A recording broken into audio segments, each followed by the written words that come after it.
Insiden jatuhnya alat berat di proyek Kejaksaan Agung di jalur MRT Jakarta membuat penumpukan penumpang di sejumlah halte Transjakarta. Terlebih insiden terjadi di kala jam pulang kerja. Mereka yang biasa menggunakan MRT harus mencari opsi transportasi lain untuk beraktivitas.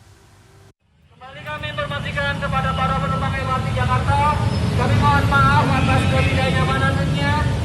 Untuk saat ini MRT Jakarta sedang tidak beroperasional dikarenakan sedang ada gangguan. Terima kasih. Pasca jatuhnya material besi proyek pembangunan Kejaksaan Agung saat sedang diangkut oleh kren dan menghalangi jalur perlintasan MRT, penumpukan penumpang di sejumlah stasiun pun tak terhindarkan pada Kamis sore. Salah satunya terjadi di stasiun Blok M.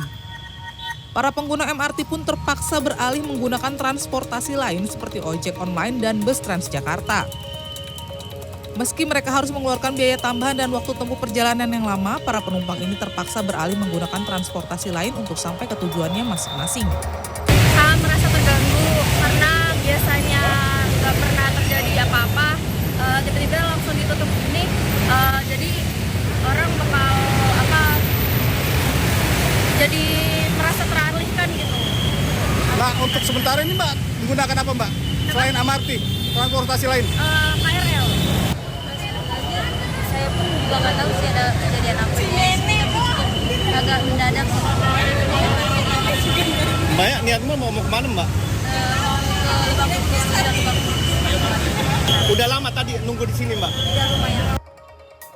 Insiden yang terjadi di waktu karyawan pulang kantor membuat kemacetan di sejumlah kawasan perkantoran. Ratusan karyawan yang bekerja di kawasan MH Tamrin, Jakarta Pusat berbondong-bondong memadati area halte bus Transjakarta Bundaran Hotel Indonesia, Jakarta Pusat, Kamis malam. Mereka terpaksa mencari moda transportasi alternatif lain. Sebagai penanda MRT tak beroperasi, pintu masuk area stasiun pun ditutup oleh petugas dan ditempelkan selembar kertas berisi informasi pemberitahuan.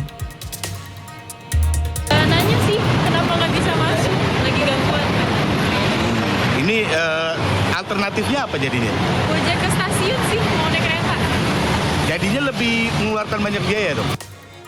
Sementara itu, Kepala Divisi Korporat Sekretari PT MRT Jakarta Ahmad Pratomo menyampaikan permohonan maaf kepada masyarakat Jakarta atas ketidaknyamanan yang ditimbulkan. Dari kejadian tersebut, ya alhamdulillah tidak ada korban jiwa maupun korban luka, dan seluruh penumpang yang pada saat kejadian tersebut masih menggunakan layanan MRT Jakarta sudah dilakukan proses evakuasi, sudah selesai proses evakuasinya, dan saat ini sedang dilakukan penanganan terhadap benda tersebut di lapangan dan proses asesmen terhadap kejadian tersebut untuk menilai dampak yang ditimbulkan, root cause dari kejadian ini, dan selanjutnya fokus kami adalah untuk segera melakukan recovery layanan sehingga MRT Jakarta dapat segera membuka kembali layanan operasional untuk melayani masyarakat Jakarta.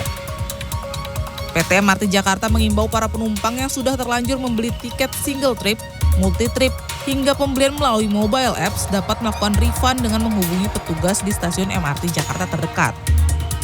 Dalam keterangan tertulis yang diterima oleh para awak media, Hutama Karya selaku kontraktor proyek tersebut telah melakukan evakuasi material besi yang menghalangi lintasan MRT dalam 4 tahap yang selesai pada pukul 20.05 waktu Indonesia Barat.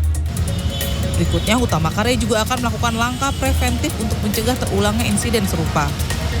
Tim Liputan CNN Indonesia.